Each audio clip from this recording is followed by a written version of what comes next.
Comida fala. Fala de infância, fala de cuidado, fala de política pública. No prato de milhões de crianças brasileiras não há apenas arroz e feijão. A gente sabe, há orçamento, há fiscalização, há um direito constitucional. E é sobre isso que nós vamos falar hoje no programa Controle Externo. A alimentação escolar, que é uma das políticas públicas mais importantes do nosso país. Hoje é um dia especial. Eu estou muito bem acompanhada com a Fernanda Pacobaíba. Seja muito bem-vinda. Obrigada, Karen. Um prazer estar aqui. O prazer é todo nosso. A Fernanda Pacobaíba, que é presidente do Fundo Nacional de Desenvolvimento da Educação. E é com ela que a gente vai falar hoje. Hoje nós tivemos um evento aqui para falar sobre isso, né? Isso. Fernanda, e foi um evento muito especial. A sua palestra foi muito especial e a gente quer trazer para cá todos os assuntos que a gente abordou sobre esse tema ao longo da nossa palestra. Você nos deu uma aula, nos presenteou com seu conhecimento e agora a gente traz aqui para o controle externo. Então, eu queria entender todos os detalhes desse programa, né, o Programa Nacional de Alimentação Escolar, que completa 70 anos, é importante dizer, como o maior programa universal de alimentação do mundo. É algo muito forte, muito importante, e a gente vai trazer aqui para o nosso controle externo. Então, para começar, como o PNAE completa 70 anos, eu queria que a gente falasse um pouquinho desse programa, né, das diretrizes desse programa, o que a gente pode resumir para deixar o nosso telespectador agora informado sobre o PNAE. Pois é, eu gosto muito de falar do PNAE, muitos programas nos inspiram no FNDE. O FNDE é uma autarquia vinculada ao MEC, é uma autarquia que fez 56 anos de existência e que alguns programas que tornam possível a educação básica são gestados no âmbito do FNDE. Nós temos dois programas muito longevos. Um deles é o Programa Nacional do Livro e do Material Didático, que é um programa que, inclusive, no Brasil, ele é mais longevo do que o da alimentação escolar, que ele fez 80 anos. E o Programa Nacional da Alimentação Escolar, que tem 70 anos. É um programa que remonta aí, ao início, né, do século XX, um programa que começou no Brasil com caráter assistencial. Né? Você fica imaginando o Brasil há 70 anos, o dado da fome era um dado alarmante, a subnutrição ainda era um desafio. Então ele vinha com uma refeição, normalmente um copo de leite, uma refeição quente, tinha um caráter assistencial muito forte. Ele não era um programa desenvolvido no âmbito do Ministério da Educação, ele era um programa desenvolvido no âmbito do Ministério da Assistência. Então eram luzes totalmente diferentes do que nós temos hoje. A partir do momento que você incorpora ele no Ministério da Educação, isso tem um vetor de importância muito grande, porque representa que a gente coloca a alimentação escolar como pressuposto sem o qual não há que se falar em educação. Eu gosto de dizer que ainda não inventaram um professor capaz de fazer uma criança aprender se essa criança está com fome. Não tem o que se faça, né? Então, isso atrapalha enormemente ou inviabiliza o processo educacional. Então, é um programa muito longevo, é um programa que hoje é um programa nacional, ele não é um programa do governo federal, porque você tem verbas federais, mas você tem também os municípios e os estados, da importância do Tribunal de Contas do Estado de São Paulo está trazendo isso para o centro, né? Porque não é que se falar de uma política de governo federal, é uma política nacional. Isso traz um calibre muito forte, mas traz também um desafio de um Brasil continental, falando especificamente do estado de São Paulo, que é um estado muito potente em termos de recursos, mas que tem as suas desigualdades também, é um reflexo da desigualdade do Brasil. Municípios mais pobres, com indicadores muito ruins, né, especialmente orçamentário, financeiro, de riqueza, e você tem municípios mais pujantes, né, claro, com a população mais bem assistida. Mas o que a gente defende, o PNAE precisa chegar com alimentação saudável, nutritiva e de qualidade para todos os brasileiros. Inclusive para as regiões mais remotas, que a gente sempre bate o martelo aqui, dizendo que são regiões que acabam não ficando assistidas. Isso. Né? Pela distância e tudo mais. Então, a gente já entendeu, é um programa que funciona muito bem, é a base, a gente sabe, né? Essa primeira infância, alimentação adequada, que você falou, sem alimentação ninguém consegue aprender. Criança com fome não aprende. Hoje, onde é que estão, Fernanda, os principais gargalos dessa gestão e do controle dessa alimentação? Eu acho que o principal gargalo hoje está no financiamento. Porque você tem o recurso federal sendo destinado a cada ano E você tem ainda, eu diria, uma certa... não tem ainda premissas normativas fortes para dizer, prefeito, você precisa colocar o recurso mínimo na alimentação escolar. Governador, você precisa atender a esse standard aqui, a esse mínimo na alimentação escolar, junto com o complemento da União, né, que é ofertado em 8 parcelas a cada ano e tal, um orçamento de 5,5 bilhões já garantido. Então, assim, hoje isso traz uma fragilidade, porque a gente vê muitos prefeitos, muitas gestões engajadas em ofertar uma alimentação nutritiva, saudável, de qualidade, mas a gente vê ainda alguns gestores deixando para lá e achando que vai fazer ou fazendo a oferta da alimentação escolar apenas com recurso federal. Sem falar do desvio de merenda, que aí já é um outro assunto aí que é caso para de polícia. Acabar com o coração da gente, né? Porque quem trabalha perto de um programa como esse, como a gente estava conversando aqui nos bastidores, o quanto isso toca, o quanto isso nos envolve, né? O quanto um programa como esse é importante e faz todo mundo que vê esse programa acontecer, isso traz uma sensação, né, de bem-estar, de felicidade, de ver as crianças ali sendo nutridas e atendidas. Então, quando a gente fala em desvio, é uma coisa inacreditável mesmo, infelizmente. Agora, tem uma outra questão. A gente sabe que o Brasil saiu do mapa da fome em 2025 e o PNAE é apontado como uma das políticas que mais contribuíram para isso. Quais evidências concretas nós temos, Fernanda, hoje para provar, né, essa constatação? Assim, a importância do PNAE, o Brasil já saiu do mapa da fome 2 vezes. Em ambas, especialmente mais na primeira do que agora, na segunda, o PNAE teve um papel fundamental, porque ele não era computado nos indicadores oficiais, né, que a ONU faz esse acompanhamento junto com a FAO, e aí isso foi definitivo. Por que é que o PNAE é tão importante nessa retirada do Brasil, dessa indignidade que estar no mapa da fome, um país que é o celeiro do mundo, dos maiores produtores de alimento do mundo, então não entra na cabeça de ninguém que nós tenhamos fome no nosso país. Claro. Mas é um dado de realidade, infelizmente. Porque ao ofertar receitas, ao ofertar refeições mínimas ao longo do dia para as nossas crianças, adolescentes, aos nossos idosos, né? Porque eu gosto de falar que o PNAE, por ser um programa universal, ele vai ser ofertado para criança de 0 anos, de 6 meses que entrou na creche, até a senhorinha de 80 anos que vai estar estudando lá na escola na educação de jovens e adultos. Ele abrange todos os brasileiros que tenham acesso à educação básica.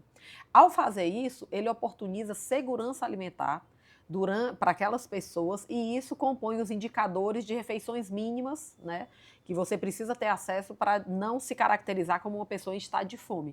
Então, isso é muito importante. E tem uma confluência de outra política pública que vem sendo estimulada pelo governo federal, é uma das bandeiras dessa gestão do ministro Camilo, que é a escola de tempo integral. Quando nós expandimos as vagas na escola de tempo integral, a escola passa a ter um compromisso de ofertar toda a alimentação para que essa criança fique no tempo integral. Sim. Então, isso aumenta a oferta de alimentos, o que traz mais segurança alimentar. Então, essa confluência de coisas torna muito importante e é decisiva também para o Brasil estar dentro dos patamares de segurança alimentar, o que reflete, eu diria, internacionalmente. Quando você vê o mapa do mundo, né, da insegurança alimentar, vê o Brasil, né, na cor azul ali, que é uma cor de seguro, com um indicador abaixo de 2,5%, ele se ladeia com as nações mais ricas do planeta. Isso é muito bom, uma evolução muito boa, né, que a gente viu acontecer. A gente trouxe um dado aqui também, para falando um pouquinho da agricultura familiar. Então, a lei número 15.226/2025, que elevou de 30% para 45% o mínimo de recursos do PNAE destinados à agricultura familiar. Como é que o FNDE pretende garantir que esse aumento ele seja cumprido na ponta, tanto por estados quanto por municípios? Pois é. Quando a gente fala de PNAE, não dá mais para falar hoje em PNAE sem agricultura familiar. Desde 2009, nós temos uma lei que obrigava o mínimo na agricultura familiar, na época era de 30%, o que já é um grande avanço.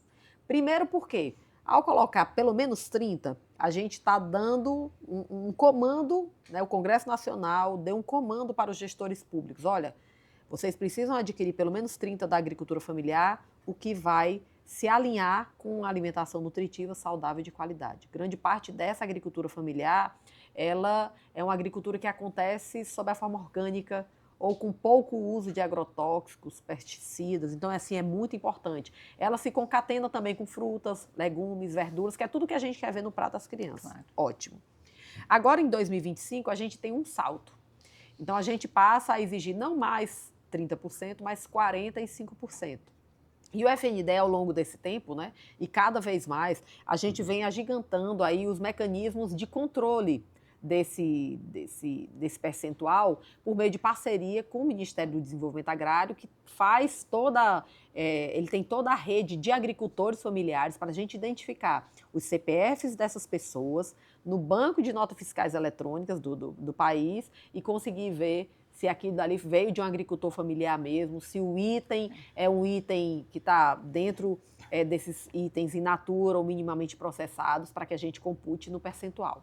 Então, é algo que tem a maturidade já no âmbito do FNDE para fazer isso. Que bom. E aí, eu queria te perguntar, se esse produto local, né, ele ainda enfrenta uma resistência administrativa ou entraves burocráticos, como é que a gente está nessa questão? A gente ainda observa alguma necessidade de melhoria, né, desse processo. E para isso, a gente conta muito com a participação social.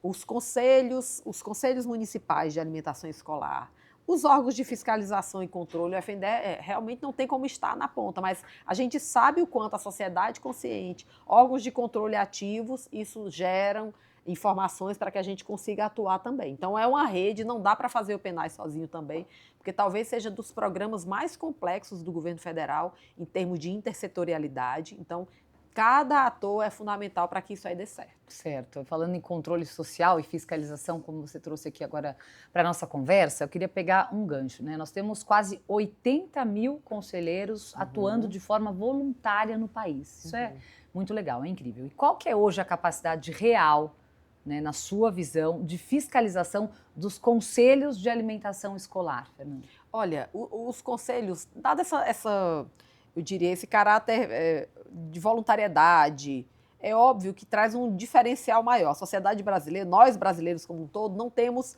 muita, eu diria, cultura de trabalho voluntário. Então, é sempre um desafio. Mas, de qualquer forma, você tem essa atuação em muitos locais como uma atuação que traz, eu diria, luzes muito importantes como exemplos para seguir, né? Você tem redes que estão muito mais avançadas com relação a esse controle e redes que meio que se perderam, que não conseguem executar um trabalho que eu diria como de excelência. Mas nós temos atuado, juntamente com os tribunais de contas também, criando diversos guias ou capacitações que oportunizem que essas pessoas compreendam o papel delas.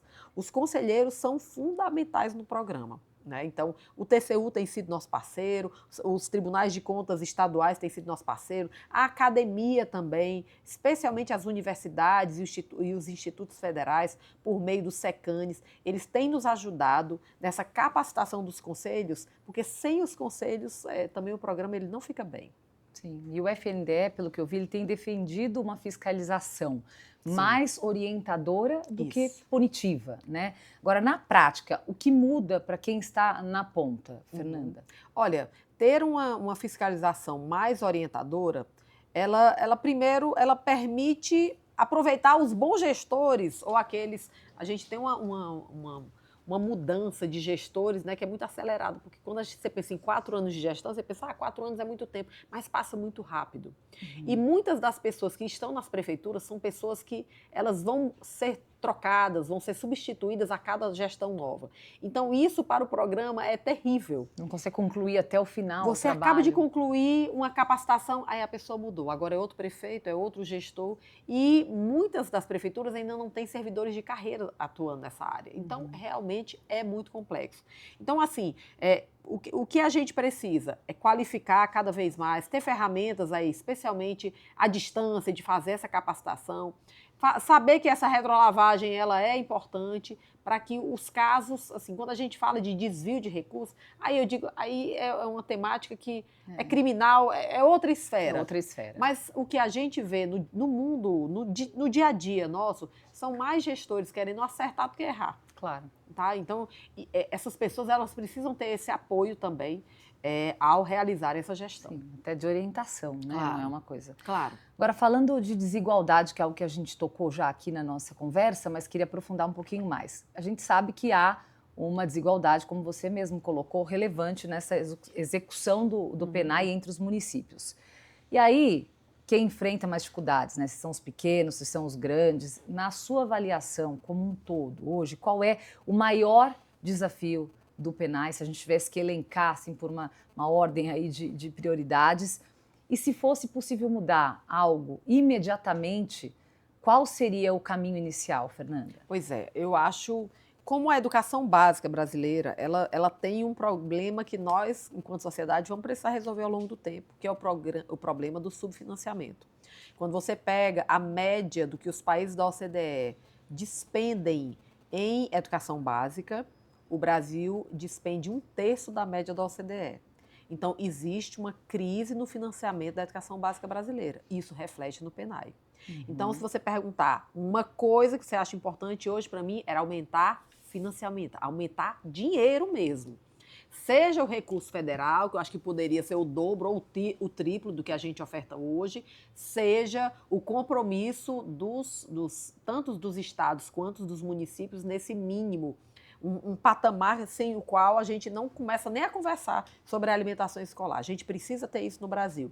Então, esse é um grande problema. Lógico que redes gigantes, por exemplo, uma rede municipal de São Paulo, ela, nossa, é gigantesca, ela é superior a muitos estados. Ela tem suas peculiaridades, né, porque redes grandes, problemas grandes também, mas as redes pequenas também, por contar com pouca possibilidade de recurso, normalmente só contam com recursos que são passados pelo ente nacional. Isso traz também muitas dificuldades para prefeitos na gestão.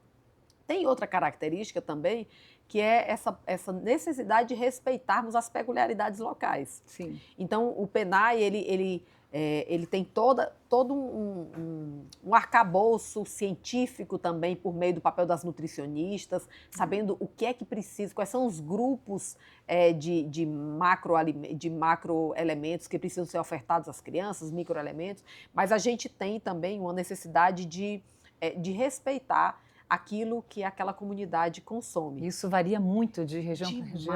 Demais. Quem está de fora, né, às vezes acaba olhando com um olhar crítico. Eu queria te perguntar, se a gente olhar para todo o país, você acredita, mesmo com essas diferenças, que esses, vamos dizer assim, né, esses cardápios, eles costumam ser bem estruturados, bem elaborados, ou alguns ainda apresentam muitas falhas? Eu acho que ainda nós precisamos estar atentos a esse movimento, porque tem redes que levam muito a sério, que tem corpo de nutricionistas estruturado, que dão aquele apoio, apesar de que as nutricionistas ainda se ressentem, elas desempenham um papel, muitas vezes, de gestora do todo, o que é muito complexo também. O papel delas precisava estar ligado ao aspecto nutricional e muitas das vezes a nutricionista acaba sendo um faz-tudo dentro do PNAE, quando a gente sabe que tem aspectos de gestão orçamentário e financeiro que pesam muito para ficar na responsabilidade da nossa nutricionista.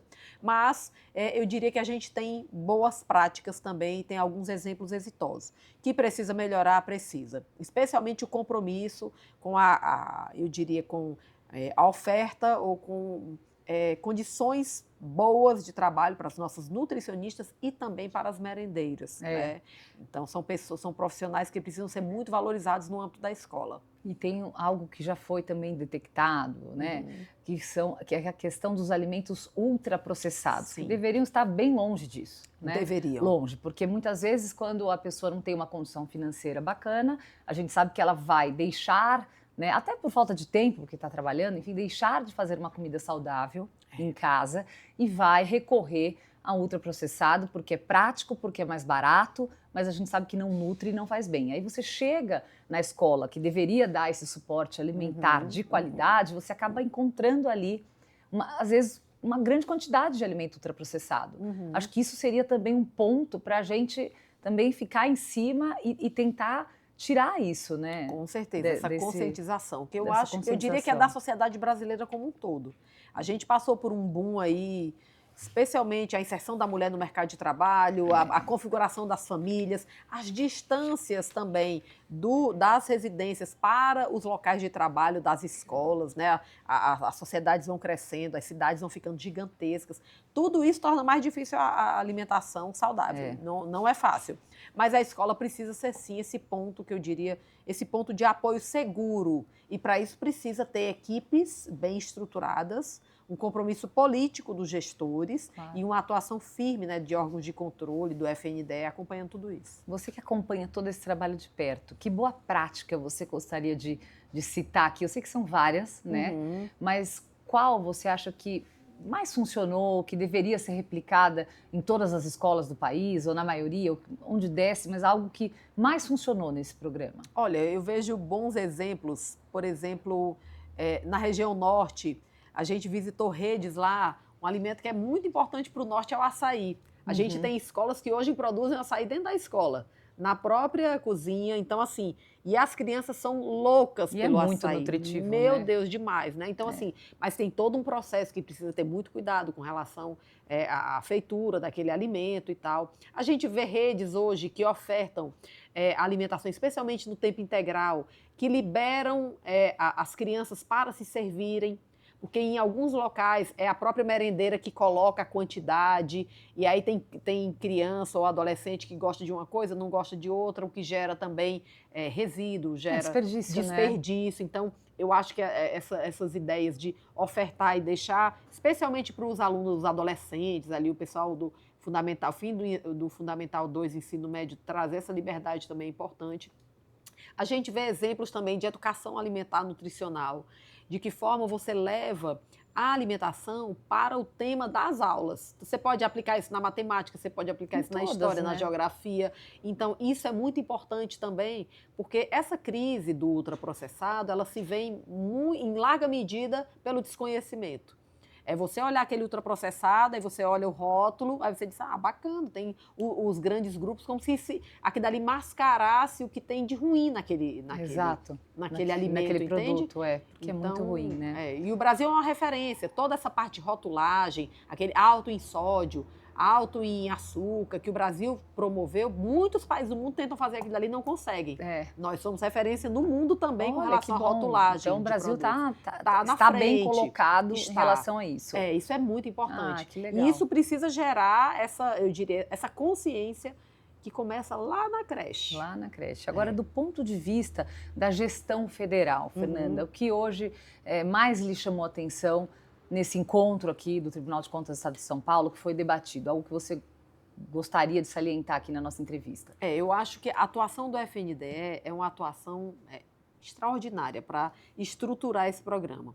Nós nos ressentimos, né, como falei, do orçamento, a gente quer uma batalha maior por orçamento, a gente acredita que é possível isso, sabe? E a gente quer fazer isso no âmbito do PL, que está discutindo a política brasileira de alimentação escolar. Não dá mais para a gente admitir que alguns entes coloquem valor no recurso, na alimentação escolar e outros não coloquem. Isso não dá mais para aceitar no nosso país. O governo federal tem colocado a cada ano, aportando aí 5 bilhões e meio, pelo menos, né, que é o nosso orçamento desse ano, com possibilidade de aumento, mas prefeitos e governadores precisam estar muito conscientes do seu papel também. As perspectivas para o futuro são positivas, Fernanda? São positivas. Tem alguns números que vocês querem atingir, que vocês já têm muito claro isso na cabeça? Eu acho que, assim, esses números a gente está trabalhando agora, acabamos de fazer uma contratação da Fundação Getúlio Vargas para trabalhar esses números mínimos com a gente. Então, a gente vai ter dados estruturados para dizer, olha, sociedade, hoje a gente está em tanto... Queremos chegar a tanto. Queremos chegar a tanto e vamos discutir quem que vai pagar essa conta, né? Que somos todos nós, mas trazer compromissos mínimos aí para os nossos governantes. Sim, e antes desses números, eu queria, como a gente está chegando ao fim aqui na nossa entrevista, Fernanda, eu queria que você deixasse um recado final para os gestores, né? Como você citou, é muito importante que os prefeitos estejam atentos, que façam sua parte, é um trabalho de formiguinha, viu? Se a gente olhar para o tamanho do Brasil, né, nem todo mundo tem o mesmo comprometimento. Então, eu queria que você deixasse aqui, no final do nosso programa Controle Externo, um recado para esses gestores, para que a gente consiga chamar atenção, né, prender atenção ao tema, que seja um conselho, que seja uma fala ou algo que você queira trazer aqui para a gente. O que eu acho que é mais importante, eu trago aqui o exemplo do que eu vivi no Ceará, sou do Ceará, né? E uma coisa que é muito importante para os gestores é se apropriarem da educação como um valor da sociedade. Hoje no Ceará a gente vê isso.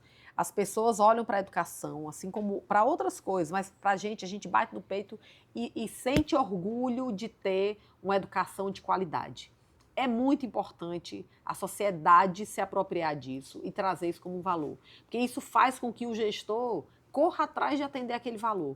Enquanto a sociedade também não se apropria disso, a gente vai deixando a coisa solta e outras coisas vão contaminando aí o ambiente político. Mas a educação precisa estar no centro do nosso país. Sim. Nós temos aí um desafio no Brasil. O Brasil já perdeu muito tempo em aprimorar muitas políticas de educação. E aí, quando comparamos com o mundo, a gente sabe que o nosso cenário é muito desafiador. Mas eu acho que a gente tem uma oportunidade de fazer acontecer. Agora, com o agigantamento, levar a sério a primeira infância, isso é fundamental. Alfabetizar as nossas crianças na idade certa, acompanhar os nossos alunos, evitar que os alunos saiam, né, que precisem sair do ensino médio. Hoje a gente tem 70 milhões de brasileiros que não finalizaram a educação básica. Isso é um dado horroroso, senão nós não podemos admitir. E o Brasil tinha 500 mil alunos que todos os anos, quase 500 mil, deixavam o ensino médio porque precisam trabalhar, ou porque a menina engravidou, enfim, isso é inaceitável. Quando a gente não trabalha a base, você vai colher o problema na frente. E com o problema na frente, você não consegue mais consertar. Fica 10 vezes mais caro. Sim. Então, a gente precisa ter esse foco. E a alimentação, em todo esse percurso que eu falei, ela está em todas. Né? Para que a gente possa chegar a um momento e dizer, não, fome não é mais um dado... Isso é um problema superado no Brasil. Né? Isso é absolutamente factível. Não tem nada, né, do que eu estou dizendo que é uma coisa que o Brasil não possa fazer. Precisa de decisão política. E essa decisão muitas vezes se movimenta quando a gente tem uma sociedade consciente que vai buscando esses valores. Então, trabalhar os valores, impregnar isso na nossa cultura, para mim, é o grande diferencial que a gente pode buscar. Sim, não há por que retroceder. Não. Né? Essa conquista que nós tivemos, né, Fernanda, a gente Nem tem que manter. E a gente sabe como fazer, basta querer fazer. Né? Bom, Fernanda, nós sabemos também que tem um concurso bem saboroso vindo por aí. Queria que você dividisse com a gente aqui. Pois é, o FNDE tem um concurso chamado Concurso Melhores Práticas, né, Melhores Receitas da nossa alimentação escolar. O edital já está disponível, então todas as merendeiras, os merendeiros aí do Brasil se inscrevam. Inscrições de 6 de fevereiro até 27 de março. Podem buscar o edital lá no site do FNDE e, gente, bora participar, viu? A gente quer ver aqui, no caso de São Paulo, o que é que os paulistinhas estão comendo, o que é que tem de bom, o que é que está super aprovado aí nas escolas e ver o Brasil como um todo trazendo as suas melhores receitas.